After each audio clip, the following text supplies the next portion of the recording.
This video is going to talk about how to use the speed profile graph to be able to identify how vehicles are traveling against the posted speed limits. So under activity, if I go to speed profile, I then will have the option to select the time period that I'm looking for maybe a certain set of vehicles or one individual vehicle in this case.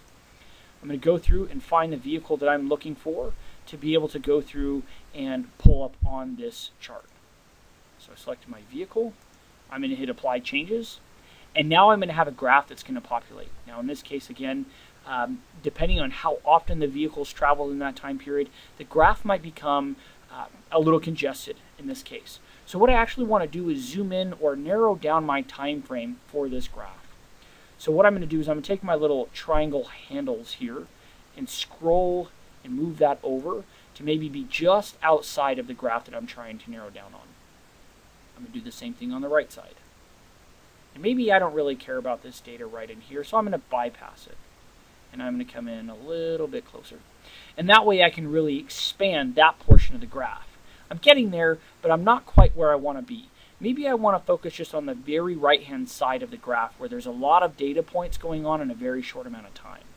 So I'm going to move this handle all the way over, and we're going to collapse into just this specific portion and really expand the view. Now I have a really great ability to see exactly what's happening with this vehicle at this time by each data element. The first thing you'll notice is you've got the blue lines with all the different dots going up and down, and I can move my cursor over these at any point. I can see 15 and a 30. So I know that that's accurate because my 15-mile-an-hour dot is well below the 30-mile-an-hour yellow line, which is just above. I can move my cursor over and see 30 and a 30. You'll also notice I'm picking up the date and the time at the same time. And then I can spike up and I can see 40 and a 30, date and time, and I can move across anywhere I want. This becomes helpful if I ever have to look at additional pieces of information for speeding, depending on what might be necessary, but I can really evaluate what's going on from the vehicle's travel speed versus the actual posted. And you'll notice the speed values here being listed on the left as well. So whether I want to expand or zoom in, I always have that control. I can always back out if necessary, and I can zoom out using my little button here, and it will take me back out. You'll also notice down below, if I scroll down just a little bit, there's a time bar listed along the bottom. As that time continues, I can see some benchmark times of when those events are happening. This is a great report that will allow you some really easy visibility into what your vehicles are doing. You can identify how they're traveling if you're using this for coaching or anything like that.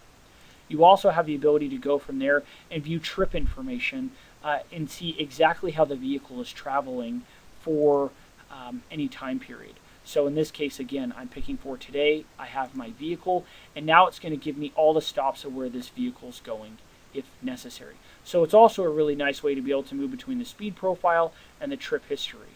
I can back up again and come right back into my speed profile graph. Really easy to be able to jump between the two if you ever need to. Hopefully this is helpful. Again, keep in mind if you ever have a need to contact our Geo Tab Support Team, you can reach out to them via our live chat support. You can contact us via email. This is also a great way for you to reach out to the trainers. Maybe you want to schedule a training session with you and your organization. Maybe you have some additional questions that you want to have answered. This is a really great way for you to be able to go in and gather some of that information really quickly or set up an additional call if necessary.